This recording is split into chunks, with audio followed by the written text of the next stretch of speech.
Welcome to a Practice Manifesto. In this video, we'll be building your very own practice philosophy, and we'll be finding ways to structure your practice time.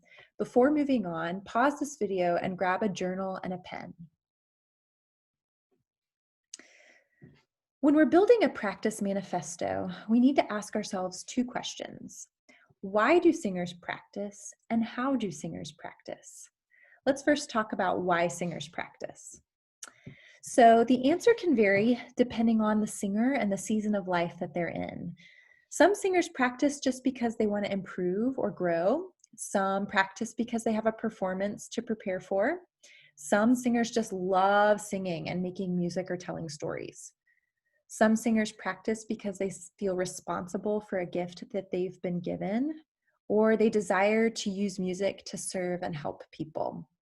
And some singers practice because it fosters a feeling of connection to God, others, and themselves. These are just a few of the reasons why singers practice, but as we're thinking about this, it's also helpful to consider some reasons why singers don't practice. So sometimes singers don't practice because they don't have time or it's not a priority for them. Some don't practice because they feel discouraged about their singing, or because practicing feels like work rather than fun, or because it's difficult to stay motivated or focused. What I want you to do at this point is pause this video and spend a few minutes journaling about why you practice. Think of this as your practice philosophy and refer to it when you're feeling unmotivated or disconnected from the purpose of practice. If you struggle to practice, identify the obstacles and practical solutions to help you in the future. For example, if you feel that you don't have time to practice or it's not a priority, block out time in your planner. If it's difficult to focus, put away all distractions and set time limits. If practice is boring, set specific goals for your practice time. And if you feel discouraged about your practice, then set up a reward system for when you achieve a goal.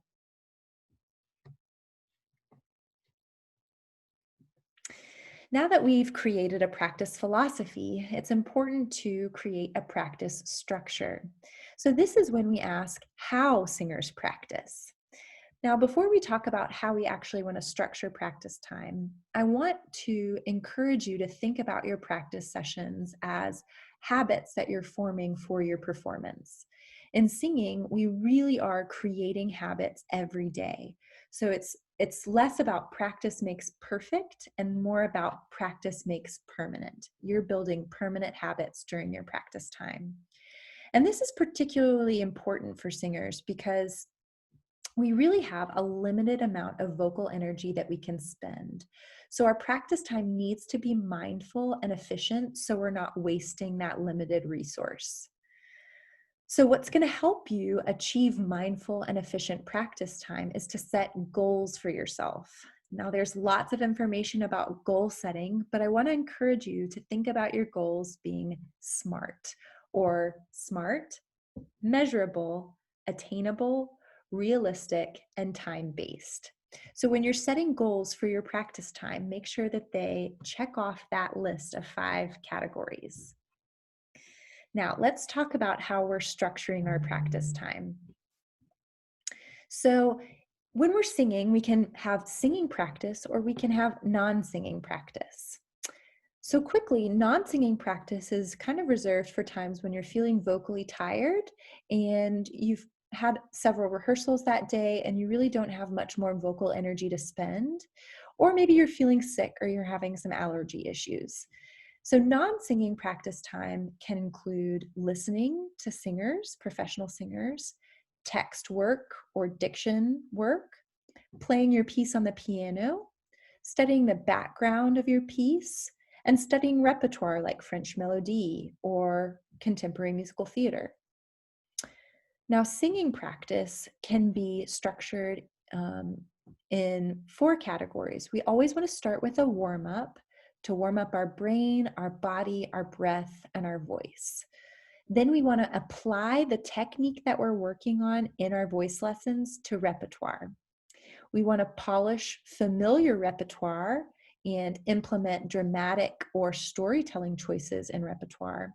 And then we want to cool down our voices, which means that we're usually doing lip trills or sighs back down into our speaking voice range. Let's kind of zoom in to what a warm-up session will look like. So we want to warm up our brain, our body, our breath, and our voice. So to start off, when we're thinking about warming up our brain, we want to think about that as two-part. We want to declutter our space and we want to declutter our mind. Now, decluttering our space just means that we're eliminating distractions. We're putting away our phones, our computers, anything that might pull our attention away from the task at hand. And we're getting ourselves into a clean, comfortable space where we can practice in front of a mirror with a piano. So that might mean clearing away your papers from off of your piano and setting up a space that's aesthetically pleasing for you. So after we've decluttered our space, we want to declutter our mind. And that can take on a variety of different forms. It could be setting a goal or an intention for your practice time, meditating. It could be reviewing your lesson recording or transcript, or it could be making a practice plan, something that's going to get your mind focused on what you're about to do in your practice session. Next, we want to warm up our bodies. And this is also two-part. Warming up our bodies involves building an awareness for where our bodies are that day and working on alignment. So awareness is something that we want to build into our practice time by looking at our energy level each time we practice and catering our warm-up to that energy level. For example, if you're feeling tight or high-strung, you'll want to include in your body warm-up something that will relax you, like a yoga exercise or stretching or self-massage. If you're feeling sluggish or low energy, you'll want to include in your body warm-up something like running in place or dancing or jumping jacks. When we're talking about alignment, we're talking about the way our 6 points of alignment interact with one another. And this usually involves thinking about body work and body work in front of a mirror. We'll talk about this in your first few lessons, but this involves thinking about fill and the 6 points of alignment. Then, after you've warmed up your body, you want to think about breath. And this is anything that connects you to your breath. That could be hissing or panting or remembering that the breath falls below the rib cage and palpating that space on your body. Any exercise that we do in your lessons that really connects you to your breath. And then voice warm-ups are really going to vary depending on the singer. I would encourage you to use the exercises that we do specifically for you in your lessons to warm up your voice. So at this point, we're going to think about your practice structure. So you'll pause this video and spend a few minutes journaling about how you structure your practice time. Think about ways you're already practicing efficiently and ways you would like to improve your practicing.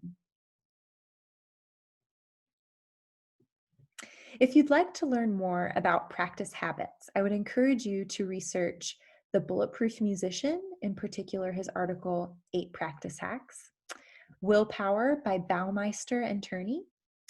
I actually haven't read Grit by Angela Duckworth, but video I watched in reference to healthy practice habits talked a lot about this book. And Healthy Practice Habits, a lecture by Deanna McBroom and Lucinda Halstead. Thank you so much and happy practicing.